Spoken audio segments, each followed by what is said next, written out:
እግዚአብሔር ይመስገን ወንጌል ዮሐንስ ምዕራፍ 8 ከቁጥር 30 ዘሎ ክሳብ 32 ክንርኢና ወንጌል ዮሐንስ ምዕራፍ 8 30 ሳብ 32 ከምዚ ይብል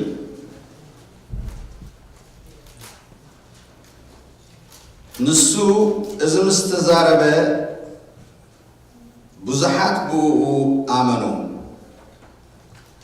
ስለዚህ ኢየሱስ ነቶም ብኡ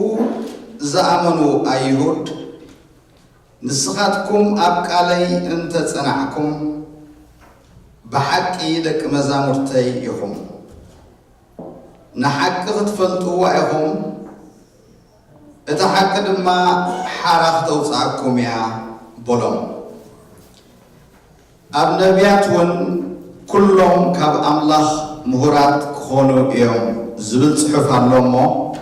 اتي كاب أبوي زسمعن التمهرن زبل كله نباي متس كم زبل كالكاك زي أبيهر مأنتنا بودخا يسوس كريستوس أبيلنا كن متسسي بعلخا أستأمرنا باسم يسوس آمين እግዚአብሔር ይመስገን ተአርስቲ ይዘየዝቆነሁ ነዊሕ ኮይኑ ካብ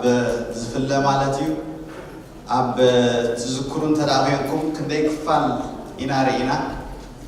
ብዛዕባ እዚ ሓርነት ብፍልጠት ሓቂ ዝብል ኣርእስቲ ዓብ ርእስቲ ክንደይ ክፋላት ርኢና እስከ ሓሳብ መብዛሕትኩም ኣይተዛረብኩምን ማለት እዩ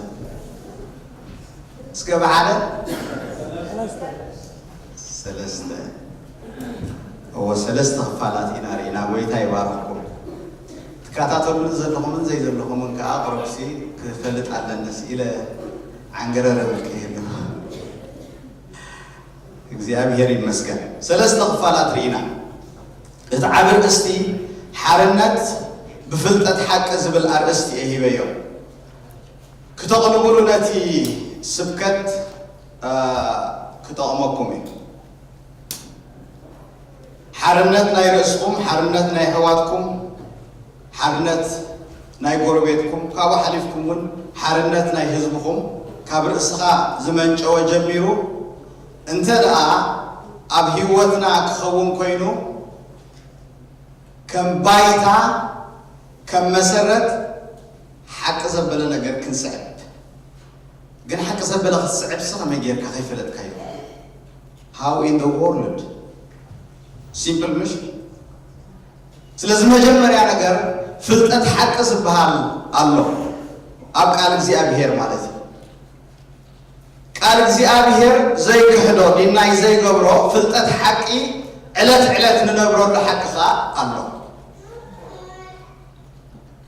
سلازي إذا ما قلت حقي أيناي إيو إلكا دو إلكا كتفلتو كسع زي هاكنكا كسع زي دلها أبحرنا تاي تأبتني خمالتي نسألنا تاي الوكاني حرنت كي هالوكا أمود أتا نرى أنا يخن كيدنا إذي نات كامن النت أيوات سري ملوء ناتك أي قلت سنبيو وي بفرق تقلت وي بتدخم قولنا تقلت at your best أي كونكان سلازي ملوء حال ناتك قلت حدا نكزي أبهير خول حدا رأسها كتجزء بعلها كتكون بحرنات كتملالس بمجمريا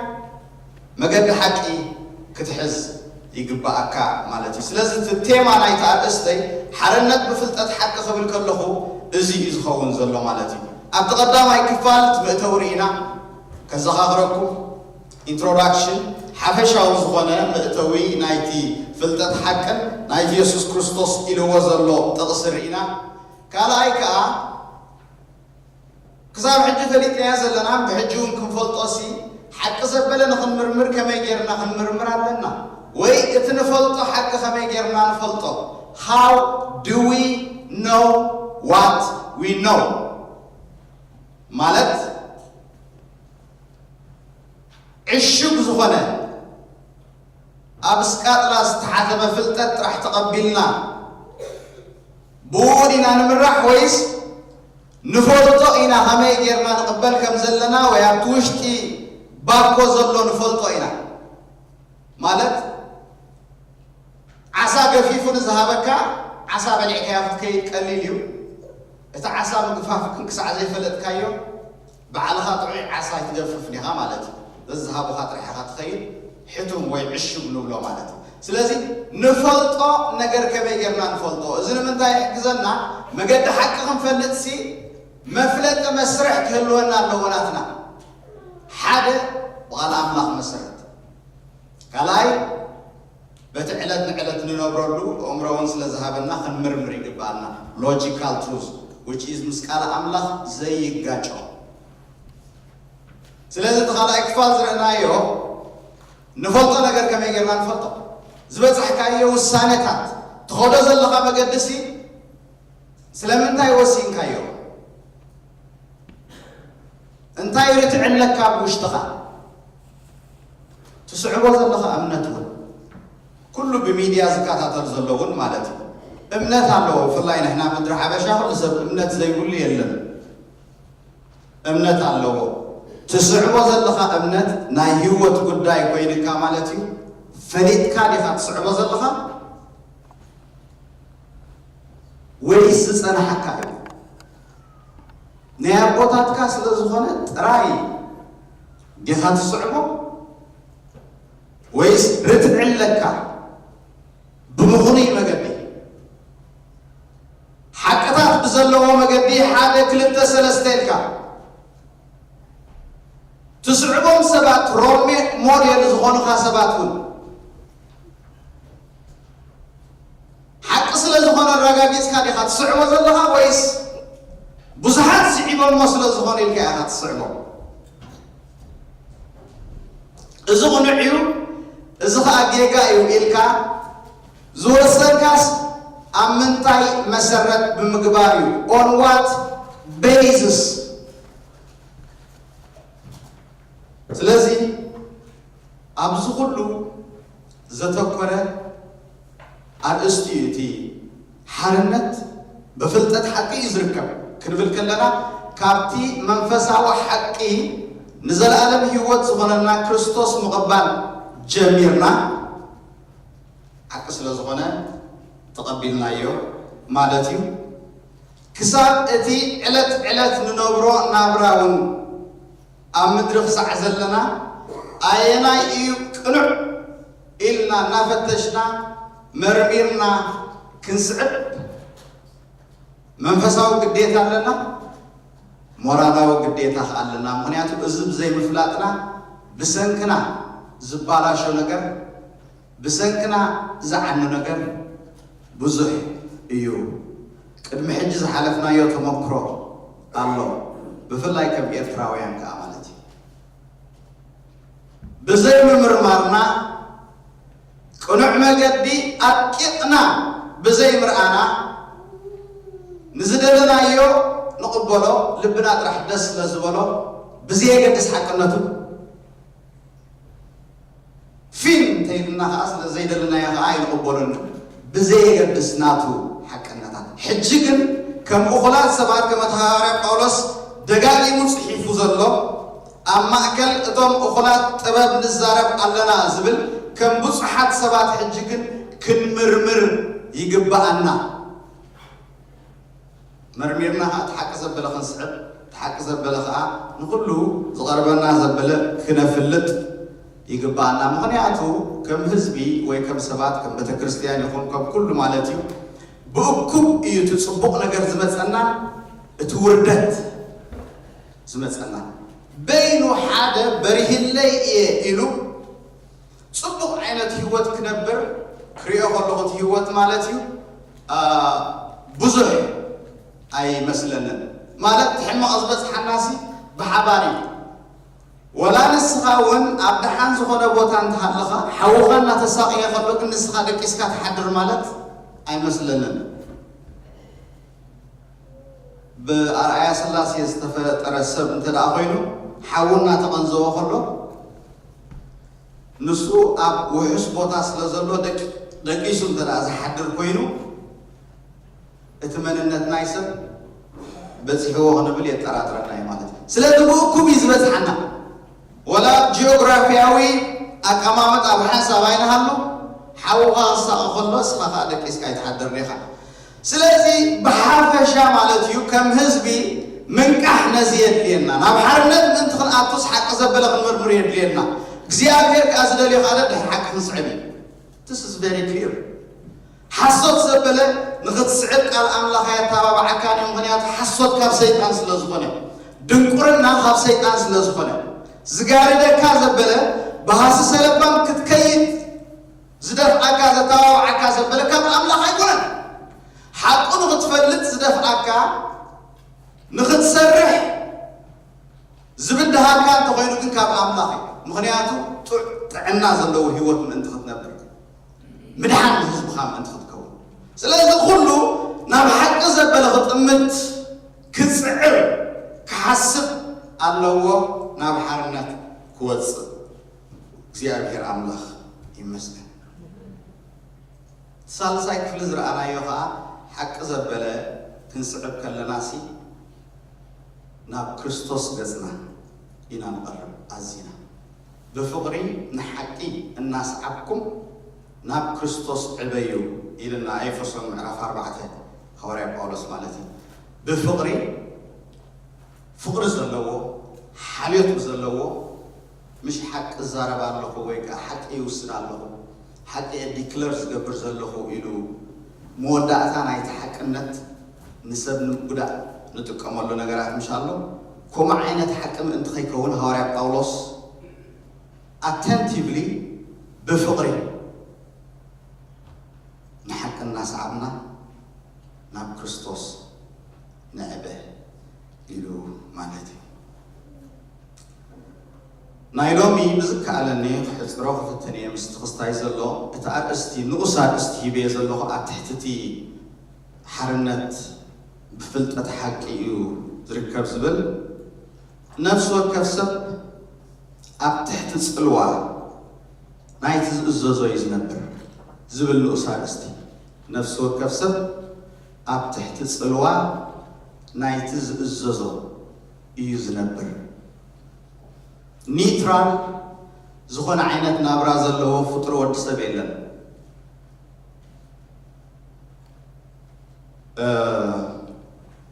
تحت الصلمات تغزي ويكا ابصلو تحت الصلوا ناي صلمات سنبرالو كومبليتلي شيطان زقصاصرو مالتي كل اكايدوها بمجد ناي شيطان طرح زخيد كابتناي امراخ رحوق مالتي بزيكا خفوق صبق زي حسب إذا أتحت الصلوان أي سيطان الله نبلو مالتي أكايدو بصدق أو مجد زخونها كم تجزي أبهر زدليو مجدي زغيد كا أتحت الصلوان أي منفس قدس الله نبل مالتي كابو كلا أي كذلا ويك اللير كريان تغنها أبتعلت نابرانها فليت زنبر الله كيف لا تخاز نبرك الله مالتي I think ردو إيه مثلني فليتو حدا خجبر كلون نحدا تجوار وين حدا أكشن حدا كيف لا تخجبر كلون وسيتو أمور داتنا النبيبي سلز أبتحت سلوا ناي زي مفلات زنبرانو مالتي أبتحت سلوا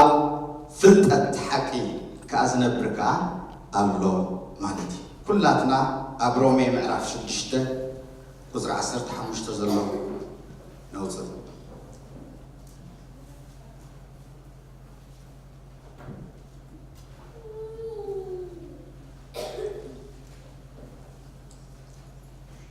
أولوس نتوم آمنتنا رومي كم زيلو صحيح الله رومي معرف شدشته عسرت حمشته كم زيبل انتاي كنبل تحت تسقى أمبر تحت حقي كاب زي كون ناس حق يعبدو نقبر يا أيفلنا نمأزازو باروت كتكونوا رؤسهم نأتهبوا نحكيات انتخينو نموت نمأزاز انتخينو نصدقي ناتي اتأزازوس باروتو خمزهم دو أي تفلطن يخو كلتا كفلتات كفيل الله تحدى باري حكيات تحدى باريات سقا سلازي كم زدحانو سبات جيرو وهو جيرو وسيدو هاريا قولوس اتم امنتي اب رومي زنبرو بسقا كم زدحانو نخردهم كبل مالتيو انت دقا اب تحت حكيات تسرحو هاليهم اوتوماتيكالي وي بقصبت باريا ناي حكياتهم وتيتو انتايو موت اب تحت سقا صلوا ويكا بمئزاز ناي سقا انت دقا تنبرو هاليهم كا انت يوتيتو صدقي باريا ناي سقا اخم كا تخون زلهم يبلنا معراف حمش ترومي قطع اسران حدن كاخم يبلنا مالت بسقا انت دقا لنبركو الناس اب تحت سقا بنا يسوس كريستوس صدقي نزل عالم ننبر مالتي سلاز قلت نغري اب تحت حقيات انت دقا كا نحقيات ازز سلازلخا باريا نايت حقيات اخا تخون زلخا مالتي بخاله ازراربا زصلوكا زلوس تزي مئزاز حقيات بلو زلو ناملاخ زي مئزاز مالتي نفقاد املاخ زي منبار مالتي سلازي حقيات تصلوكا لو من كسقاسكا كلس بت حيلنا حقيات يزخون زلو وي بت حيلنا حقي يلو والله حق مالتو نتفقاد املاخ زيت ازاز كتكون كلخاسي اب تحتي بعليك غوبري نزبل صقانا يسوع كريستوس اديندي نزبل ነገር نحق تفصم انتدا فتينكاس نتحق تفصمو يتخليها ما حقات يزخون زلو ስለዚህ اب كند بصقا تزاز بناتك حيلي ويك اب حق ازاز تفتنمو كتغبرو يتخليها معناته بصقا انتدا خوينو ግን يسوع كريستوس كم استقبل كم بو خمس دحنكا بو انت دا تنبر كينكا كن اب تحت صلوان اي صقا اخا ازخان هيوت يزخونكا يزبل زلو امود اتا تزبلو ابتا تقصع 16 رومي 6 زلا انت دا اريخو ماغن كم سيلو مالتي نتي اتززوس باروتو كم زخونكم دو اي تفلطون يخو سلازي نتن ازازو نغر نعوينا باريا از صحافازي اولس صحفه خلو حجي امونغو بارنتن حرنتن مالوتو ايكونن مالت انت داب صقا تزز كينكا ويا تحتناي صلوانا يصقا هلي خاسي حرا اخات وص اب تحت حقات كا باريا اخات خوون مالوتو ايكونن انتاي دا اب تحت ايناي باريا اخات غزي اخات نبر ازيت زبلكم زخونه يكون بزي صلوا زنبر يلن وي بزي قويتا زنبر يلن اب تحتي قويتنت ناي صقا زنبر انت دا خوينو اب تحت قويتنت ناي صقا ينبرمو حراوتي نو بلو ግን ስቲል بصقا املاك يزنقاساس وي اب صلوا نايت يسوع كريستوس غبرو صدقي يزمالالس اب صقا تزيلخ باريا ناي حقات يزخو ስለዚህ مونغو سترف سبيلنا انا سوق حرا ازبل وي اغلغالنا املاح يخاتخون وي كا ناي عالم اغلغالي يخاتخون كمزي وناني يبلين انا كبل سخل سبسي يلن كيردا انا يخليو كل مقصاصنا كتصلوا الله ادخلوا زلو زي معناتي ስለዚህ እንእዘዞ አሎ አካል ነትን እንእዘዞ ንዕኡ አባሪዩ ኢና ስለዚህ ነፍስ ወከፍ ሰብ باريا زي كون يلن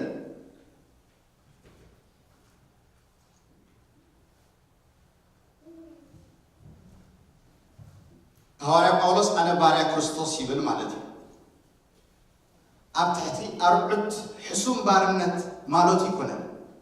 باريا كريستوس كبل كلوس وصو حرائي يزبل زلو ግን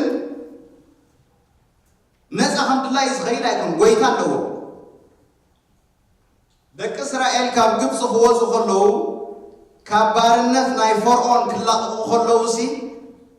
ባርያ እግዚኣብሔር ክኾኑ እዮም ካብ ባርያ ናብ ባርያ እዩ ግን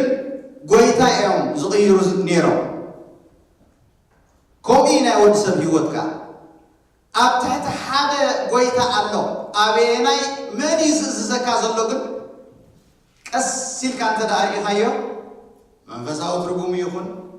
ወላ ኣብቲ ዕለታዊ ናብራና ጽልዋ ዝገብረልና ኣሎ እንታይ ምዃኑ ንሱ ክንፈልጦ ኣለና ማለት እዩ እግዚአብሔር አምላኽ ይመስገን ስለዚ ኣብ ትሕቲ ድንቁርና ወይ ኣብ ትሕቲ ዘይምፍላጥ እንተዳ ነነብር ኮይና ባርያ ናይቲ ዘይምፍላጥ ንኸውን እቲ ዘይምፍላጥ እዩ ዝጸልወና ብኡ መሰረት ውሳኔታትና ከዓ ጌጋ ይኸውን ማለት እዩ ኣብ ትሕቲ ምፍላጥ ሓቂ እንተዳ ነነብር ኮይና ግን እቲ ምፍላጥ ሓቂ እዩ ዝገዝኣና ንውስና ዘበለ ከዓ ብፍልጠት ይኸውን ርኢና ይኸውን ንረግጾ እናፈለጥና ይኸውን ማለት እዩ ኢየሱስ ክርስቶስ ኣብ ምዕራፍ 11 ዮሐንስ ብዛዕባ ዝነገር እዚ ክዛረብ ከሎ ደቂ መዛሙርቱ ዝበሎም ጥቕስ ንርአይ ዮሐንስ 11 ካብ 8 ክሳብ 10 ዘሎ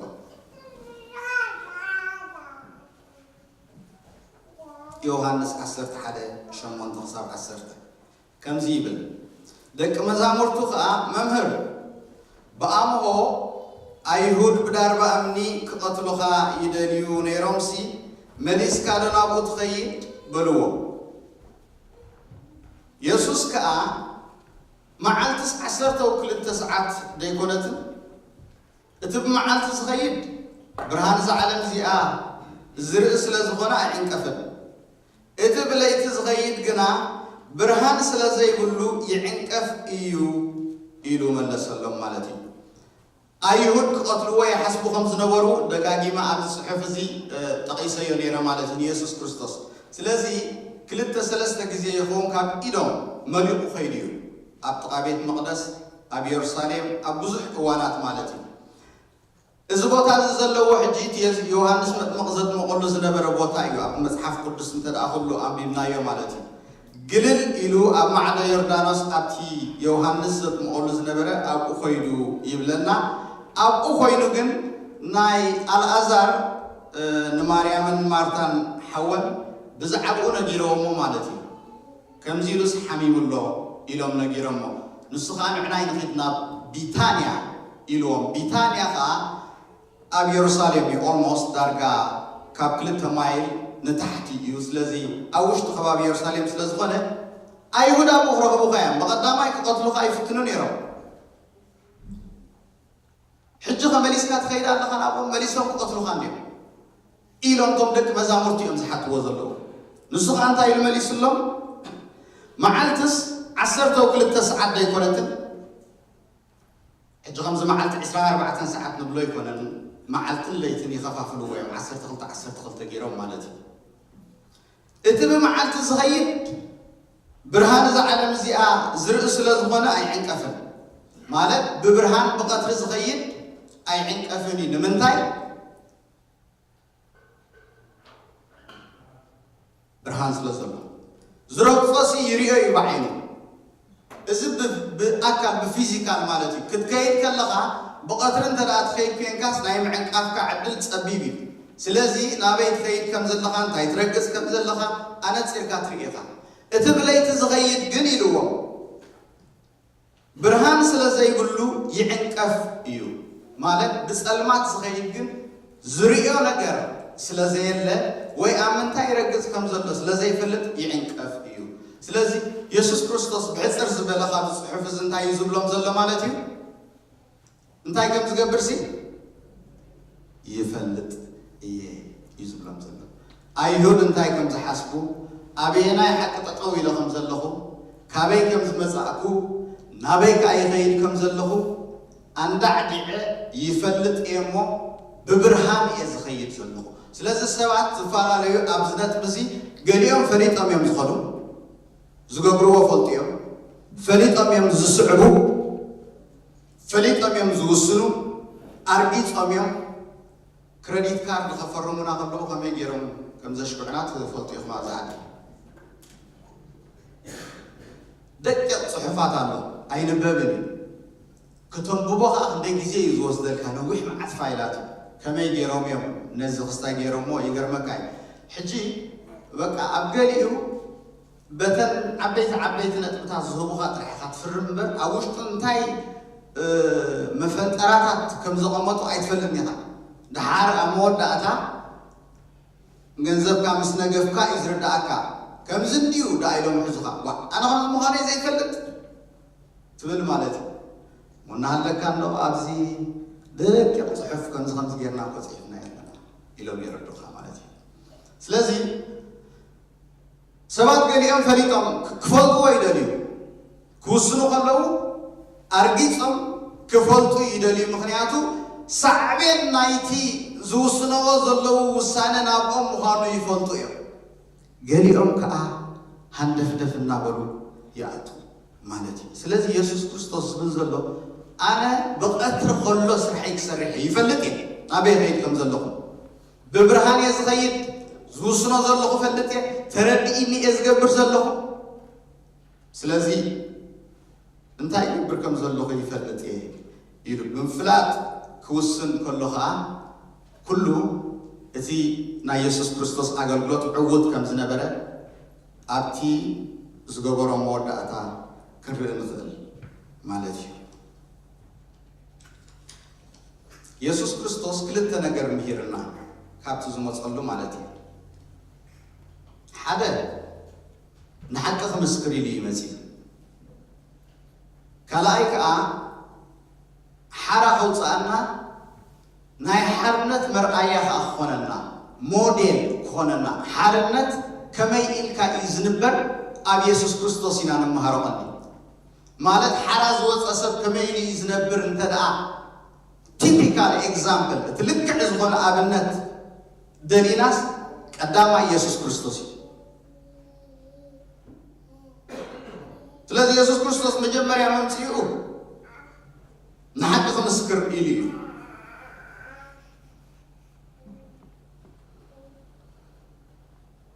ኣብ ዮሃንስ ምዕራፍ 18 ቁጥር 38 ከዓ ክተውፅለ ይደሊ ሕጂ ዮሃንስ 18:38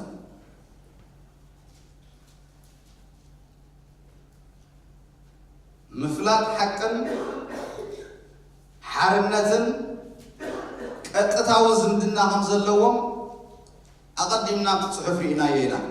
ንሓቂ ክትፈልጥዎ ኢኹም እቲ ሓቂ ከዓ ሓራ ክተውፅኣኩም እያ ማለት ብዛዕባ ሓቅን ሓርነትን ዘለዎ ዝምድናስ ቀጥታ እዩ ሓቂ ምስ ፈለጥካ ኢኻ ሓርነት ትወፅእ ማለት እዩ ስለዚ ካብ ኢየሱስ ክርስቶስ ንምሃሮ ሕጂ ብዛዕባ ሓቂ እዩ ማለት እዩ ሓቂ ምስ ፈለጥካ ከዓ ናብ ሓርነት ከም ንኣቱ እቲ ሰንሰለት ዝብሎ ዘለኹስ ከተተሓሕዝዎ ምእንቲ ኢለ ስለዚ ብዛዕባ ሓቂ ኢየሱስ ክርስቶስ እንታይ ኢሉ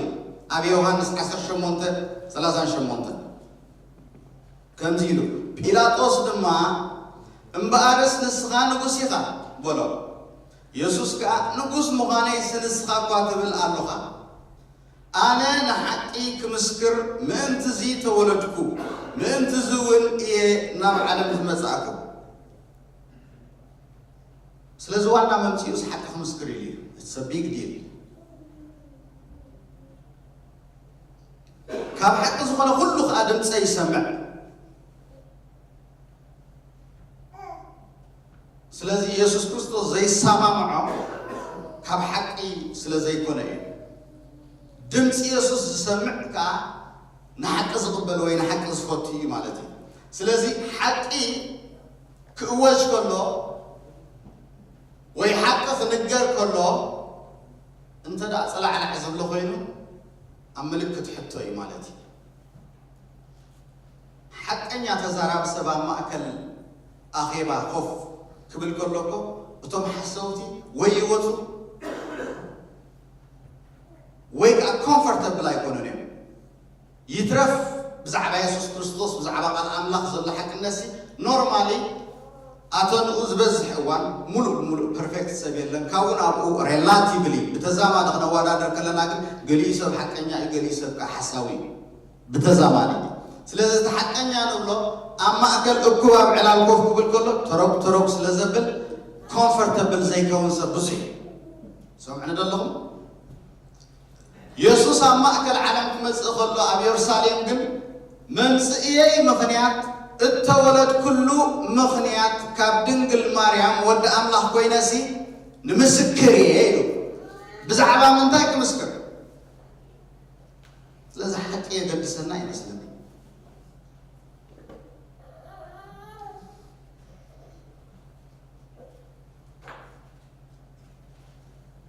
حق سلا زي فلتك جنزبك يبلع حق سلا زي فلتك مسلك يجفف حق سلا زي فلتك أبحثت كم تأمن قبرها حق سلا زي فلتك كنت تصعري يقبرها حق تمرمر بعلقة فلقة سلا زي كألقى وردت المكران تقبل comfortable كأدخل كتمرمر فقادنيا يكون كان بس حق ختما قلت فقادنيا يكون كان you're not ready نحكي face كتقبر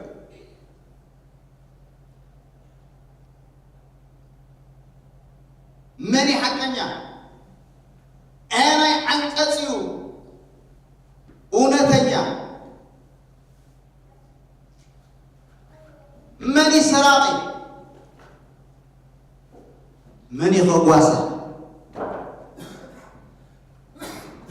مني زحلي مني غا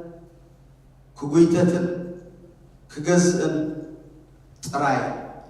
زدلي نمنتاي سلحق زيت المرابر أب كل سيكترات مالت كم قبول جركاز حقي تبلا أب علم سيلل أيتعشو نحنا فطرات لنمبر فطرتي كنا أملاك كنا سلازي كل سب برون يو مالت نخجاجس كفل اللي خلص سلازي مرأي حقي ممرمر حقي يدليك حدا بحق خد نبر كلايك سلا حق خد ما قط كاب حق زغنا كل خادم سيسمع إلى ما لسلو بيلاطوس كا حق انتايو بلو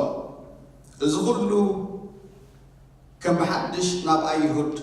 وزيو أنس حنت بدلكوا أيرخب كلنا إلى بيلاطوس كم مرمار خمس جبرو مرميرو أمود أتان ترايو زي وكيلنا روميو أب يرساليم كوفيل زلوا مالتي مرميرو إذا عايز حنت بدل أيرخب كلنا إلى مالتي أبتدخامو ولا يسوع كريستوس ولا أن قطقطوا خلوا تمود أتا حقنا مسكر ولا بتخامو يخير مالتي نحكس سمود أتا فقاليسو ديابير المسكن سلازم نسكر حقي كخون يمتيو كابيسوس كريستوس كا ممسكر حقي إنا نمهر مالتي سلازم أبهيوتنا فراراي كيك أبيت فرد خوف أنت زي بالكاس معلتا وتفرد نجارات كنالو أبهيوت كاتفرد فرد أمس مسام تخات فرد له أبس درابيت كات فرد له مسعرف تخات فرد له مسهز بخات فرد له مسكر حق ديها ويس مسكر حسد لكن after all مسكر حق مسكر حسد كونسي حق تفل ديها فلتت حق حس كاريها بزعبات تفرد نجار بزعبا قال أملاح بزعبا مسل بزعبا هيوت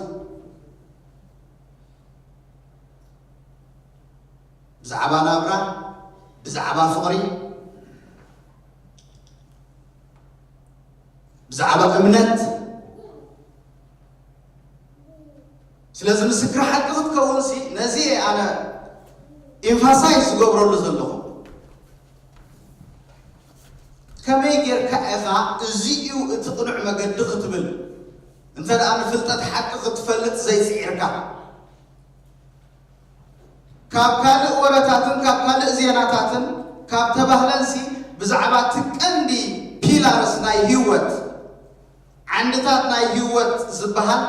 ብዛዕባኡ ፍልጠት ሓቂ ክህልወካ ይግባእ ምእንቲ ክትውስን ማለት እዩ ድሓር ሽዑኡ ናይ ሞራል ሕቶ እዩ ማለት እዩ እናፈለጥካ እንተ ደኣ ምስክር ሓቂ ክትከውን ዘይደልየኻ ንሱ ምርጫኻ እዩ ካልእ ዕላማ ኣለካ ማለት እዩ ግን መብዛሕትና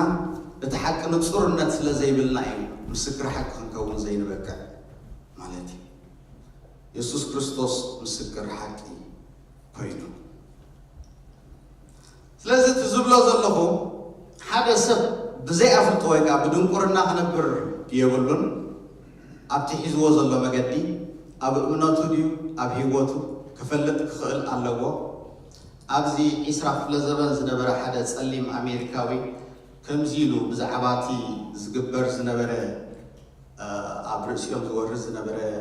ብዙሕ በደላት ማለት እዩ ድንቁርና ምስ ስልጣን ተደሚሩ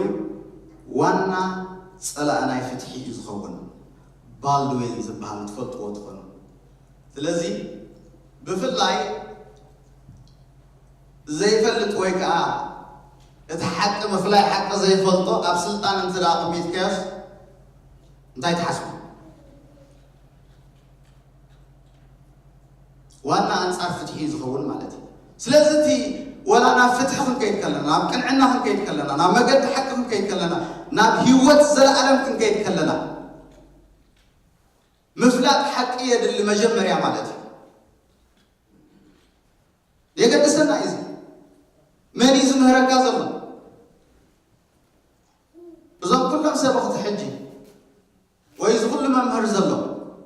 ኩሉ ዝዛረቦ መጽሓፍ ቅዱሳዊ እዩ ተመርሚሩ እዩ ናብ ህይወት ዘለዓለም እዩ ዝወስድ ኮይኑ ይመስለኩም ዶ ብፍላይ በዚ ዘሎ ሚድያታት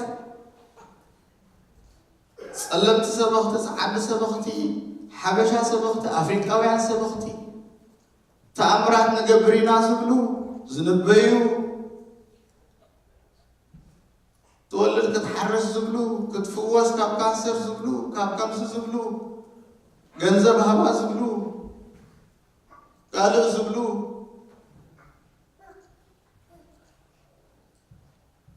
ኩሉ መገዲ ሓቂ ይመስለኩም ስለዚ ሓቂ ምፍላጥ የድሊ እምበኣር እቲ ዘይምፍላጥ ወይ ከዓ ኣብ ጸልማት ምንባር ብፍላይ ንሱኻ ኣብቲ መሪሕነት እንተዳ ቀሚጥካዮ ኣብ ዝኾነ ቦታ ማለት እዩ ኣብ ቤተ ክርስቲያን ይኹን ኣብ ሃገር ይኹን ሞስት ላይክሊ ንኢንጃስቲስ እዩ ዝሰርሕ ንዓመፅ እዩ ዝቃላዕ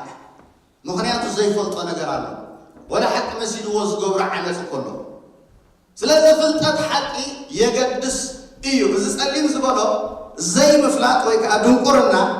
ምስ ስልጣን እንተዳ ተደሚሩ ሲ ሰብ ኣይኮነን ጸላኢ ኻሸ ዋና ጸላእ ናይ ፍትሒ ንሱ እዩ ዝኸውን ዘሎ እምበኣር ካብ ድንቁርና ክንገላገል ካብ ዘይምፍላጥ ክንገላገል ይግባአና እዩ ማለት እዩ እቲ ካልኣይ ኢየሱስ ክርስቶስ ዝመሃረና ነገር እንተዳ ሃልዩ ከዓ ሓደ ሓራ ካውፃእና ባዕሉ ህይወቱ ተሰውዩ ብስሙ ስለ ዝኣመና ከዓ ካብ ሓጢኣት ሓራ ወፂና ዘለዓለማዊ ህይወት ኣብ ቅድሚ እግዚኣብሔር ደው ክንብል ንኽእል ማለት እዩ ካልኣይ ከዓ ሞዴል ናይ ሓርነት ይኾነና ማለት እዩ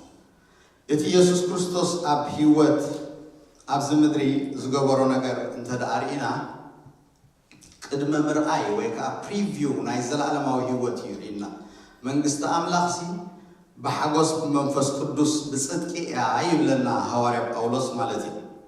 ስለዚ ኢየሱስ ክርስቶስ ዝተመላለሰሉ ህይወት ኩሉ ኣብ ገጽ ኢየሱስ ክርስቶስ ኣብቲ ህይወት ኣብ ኣካይዳ ናይ ኢየሱስ ክርስቶስ እንተደኣ ርኢናሲ ዘለዓለማዊ ህይወት ኣብኡ ንርኢ ሕፅር ዝበለ ማለት እዩ መንግስቲ ኣምላኽሲ እንህብ በኣብቲ ኣይትበሉ መንግስቲ ኣምላኽሲ ኣብ ውሽጥኩም እያ ዘላ ምሳኻትኩም ከኣላ ኢልዎም ማለት መንግስት አምላክ ከመይ መዃና አንተ አኽትሪ ይደልይኹም ሲ ናይራይ ኢየሱስ ክርስቶስ ስለዚህ ሞዴል ናይ መንግስት አምላክ ከመይ መዃና ክንርኢ ወይ ሓርነት ከመይ መዃኑ ክንርኢ ኣብቲ ህይወት ኢየሱስ ክርስቶስ ምጥማት የድልየና ማለት እዩ ምኽንያቱ እቲ ዘንበብክዎ ጥቕስ ኣብ ምዕራፍ 8 መጀመርያ መእተዊ ንሓቂ ክትፈልጥዎ ኢኹም ሓቂ ሓራፍ ተውፅኣኩም እያ ዝበልክዎ እቲ ኢንድ ፖይንት ኢየሱስ ክርስቶስ ክህቦም ዝደልየ ነቶም ሰማዕቱ ሽዑኡ ነቶም ብኡ ዝኣመኑ እንታይ እዩ ስዑን ኣለኹ እንታይ ኢየሱስ ክርስቶስ መጨረሻ ከብፅሖም ዝደልየ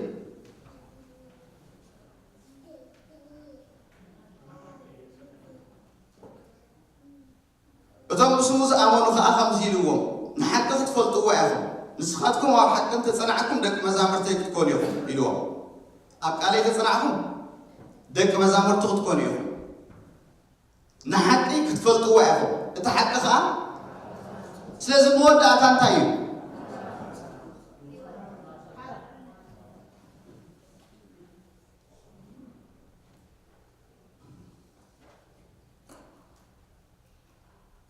አዳምን ሔዋንን እግዚአብሔር ክፈጥሮም ከሎ ክጅምር ከሎ በሓርነት እዩ ፈጢሩዎም እቶም ፍጥራቱ እቶም ናቱ ዝተፈጥሩ እግዚአብሔር ኣብ ህይወቶም ክርእዮ ዝደሊ ነገር ሓርነት ይበሃል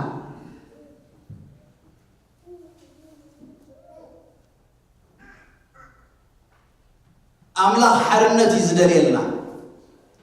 ነፃነት እዩ ዝደልየልና ሓርነት ኣይትደልዩን ዲኹም ነፃ ክትኮኑ ብነፃ ክትመላለሱ ኣይትደልዩን ዲኹም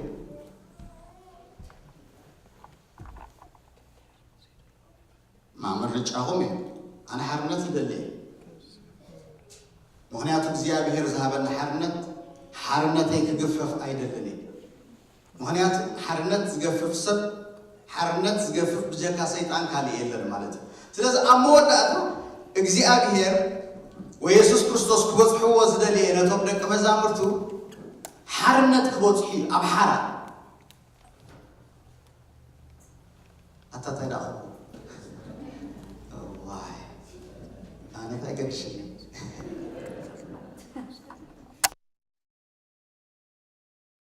إتي ناي بلايرو على غور نجيركم يمش هلا يجزي هذا جمهوركم أبص المات زنبروني رامي أبعتي حج خابت بعت حدا وصيب تسلم زلا علمهم برهان زبهر ريو ما يفلطنيو حدا مسوت خابت بعت خابت تسلماتنا برهان كن عين وجي هو مالتي اتبرهان عين وجي هو سلازي يفلطو انتي مخانو منم نجر زردو سلازي يله او اذ قنع يكونن اتقنعت زنبركو ايو مخنياتو زلا علمو زنبرو زنبره ابت تسلماتي إلو خابت دغ خابت برهان كما اسرتنا برهان وصي خلو خابت برهان تمليسو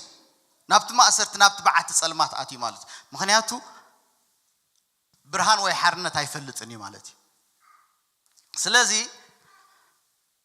حرنت እግዚአብሔር زهابنا امو حرنت ناسي امبدا አይንበሎ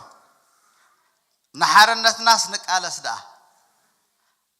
املاخ ናይ حرنت املاخي اب كل ቦታ مالتي حرخ اخنوت يزدلي يسوع ክርስቶስ زبلنا خاموداتا حرنت كنوصي مالتي سلازي اتي مرأيا يسوع كريستوس ذهبنا ابتي هيوتو نريو ነገር حرنت እዩ ማለት ኢየሱስ ክርስቶስ بنصا بحرنت እዩ ተማላሊሱ ኣብ ትሕቲ حصوت ወይ ኣብ ትሕቲ ዘይ ምፍላጥ ኣይተማላለሰን ማለት እዩ እቲ ዝበልክዎ ሕጂ ምናልባት ተሐርነት ከመይ ጌርና ኢና ንርድኦ ንሕና ኣብለል ልብና ኣሎ ማለት እዩ ግን حرነት ብዙሕ ዘስተማቀርና ኸ ስለዘይ ኮናስ حرነትና እንተ ደኣ ተወሲዱ ከይፍለጠና ይኽእል እዩ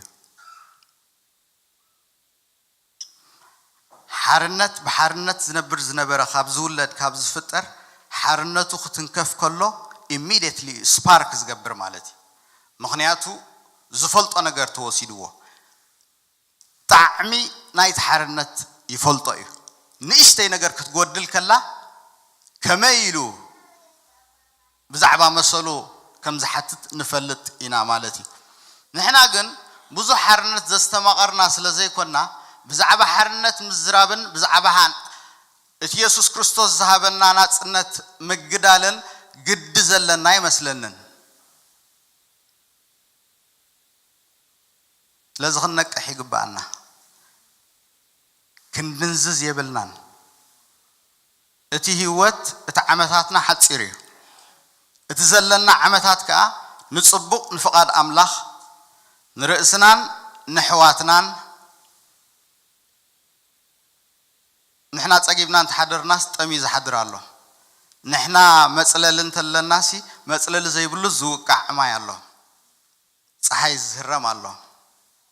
نحنا 3 ጊዜ 4 ጊዜ 5 ጊዜ እንተበላዕና 6 ጊዜ 7 ጊዜ 10 ጊዜ ኣብዛ ኣሜሪካ ፍላይ እንተበላዕና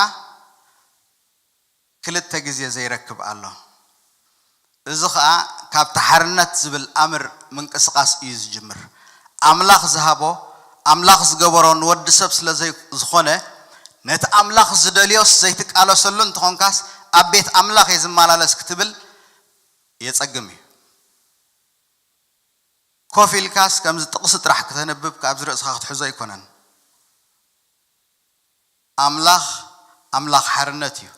ኣምላኽ ኣምላኽ ፍትሒ እዩ እቶም ንፍትሒ ዝተቃለሱ ካብ ኤ ክሳብ ዚ ኩሎም ከዓ ንኣምላኽ ብምፍላጥ ዝጀመርዎ እዮም ስለዚ ኣምላኽ ንፈልጥ ኢና ንብል እንትኾና ሓልዮት ክህልወና ኣለዎ ኣብ ደቂ ሰባት ሰብ ሓርነት ክመላለስ ክትሪኢ ከለኻስ ደስ ክብለካ ኣለዎ ሰብ ኣብ ትሕቲ ጭኮና ኣብ ትሕቲ ባርነት ኣብ ትሕቲ መግዛእቲ ሓጢአት ሕዝኑ ደለኹም ኣብ ትሕቲ መግዛእቲ ሰብ ኣብ ትሕቲ መግዛእቲ ኩነታት ክኸውን ክትሪኢ ከለኻሲ ልብኻ ክነድድ ኣለዎ ቅንእ ክሓድረካ ኣለዎ ንኣምላኽ ትስዕብ ከም ዘለኻ ደኣሞ ኣበይ ትግብሪ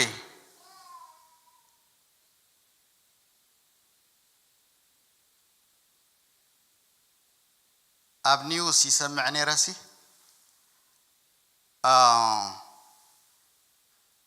ናይ ትግርኛ ኒውስ ማለት እዩ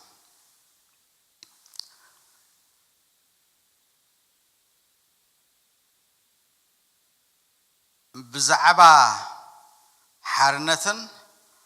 መሰል ናይ ሰባትን ምስ ናይ ሃገር ፍትሒ ዝተዛመደ መግለጺ መራሕቲ ናይ ፔንተኮስተ ኣውፂኦም ዝብል ኢሉ ብዛዕባቲ ዝተባህለ መግለጺ ዝወፀ ማለት እዩ ኣንቢብዎ ገሊጽዎ ማለት እዩ ድሓር ኮመንታር ክገብር ከሎ ብዛዕባኡ እቶም ብልኡምነት ዝፍለጡ ፔንተኮስተ ውን እኳ ከይተረፈ ከምዚ ኢሎም ኣለዉ ኢሉ ማለት እዩ ተረዲእኩም ደለኹ ደግመልኩም ፓሲቭ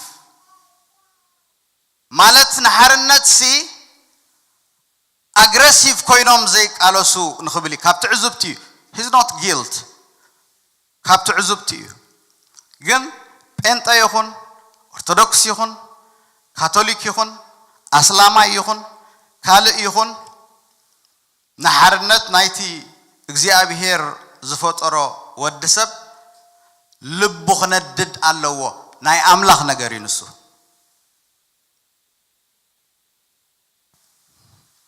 ተዓሽግ ካብ ሓደ ክሽነሲ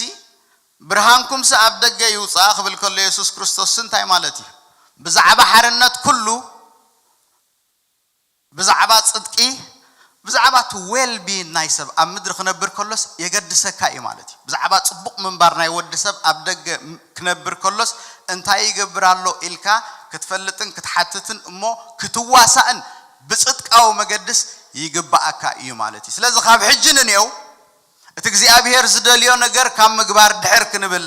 ኣይግባአናን ማለት እዩ እግዚአብሔር ኣምላኽ ይመስገን ስለዚ እቲ ከምቲ ዝበልኩኹም ኣብቲ ምእተውን እቲ ሓርነት እቲ ናትካ መንነት ልክዕ የውፅእ ሓራን ተዘይኮንካ ወይ ነፃ እንተዘይኮንካ ብነፃ ክትመላለስ ከምቲ ኣብ ኢየሱስ ክርስቶስ ዝረኣናዮ ኣካይዳ እንተደኣ ዘይክኢልካ اتنات كامننت يحبايو مالت اتزبلت امننت كايكونن زوص بخال ازراربا እና ተሸቅረር ካንተ ዳት ነብር ኮንካ ሚዩቅ እና በል ካንተ ዳት ኸይድ ኮንካ እትናትካ ብሉጽ መንነት ወይ ትቀንዲ ንስኻ አይኮንካን ቀንዲ ንስኻ ተዘይኮንካ ኸአ እቲ እግዚአብሔር ዝሃበካ ጸጋ ሙሉእ ብሙሉእ አይተዓዮን ኢኻ ማለት እዩ ኣብናትካ ዊክነስ ኣብቲ ድኻም ከለኻሲ ሙሉእ ተሳትፎናትካ የብሉን ኣብቲ ተዓዮ ነገር you're not at your best ቀንዲ እዚ ከም ዝገብረካ ኸአ ሓራ ዘይምዃን ኢኻ ክርስቶስ ሓራ ዘውጾስ ንስውጹ ሓራ እዩ ኢልና ኢየሱስ ክርስቶስ ባዕሉ ማለት እትወደ ሓራ እንተ ዳውጽይኩም ሲ ውጻት ሓራ ኢኹም ዝእውደካ ከም ዘይብልካ ሓደስ ዕዳ ፍቅር ጥራሕ ከም ዘለካ ክትፈልጥ ምኽኣል እዩ ተሓርነት ስለዚህ نحنا ولا بتتعبابيانا بزح نجر تسقم سلازلو بتزلو كله توصاخو نفوسو لينا بزح تسقم سلازلو ميقنا بلنا شلب قلبنا بلنا بزح نوسنو دفريلنا زي نوسنو نجرات الله إذا behind ناتو بدحري انت يالله حرنت زي مهلا سلازي اتزبلت أناتنا خنوت بحرنت كن ملالس كن كلالنا مالتي بنت أنت كن ملالس كن كلالنا مالتي تأمامنا نحد حدنا خنزارب كن كلالنا إذا حويت أخات بزلخا أي ترد أننا رد أني حسابي زيو حساب كخ انتايو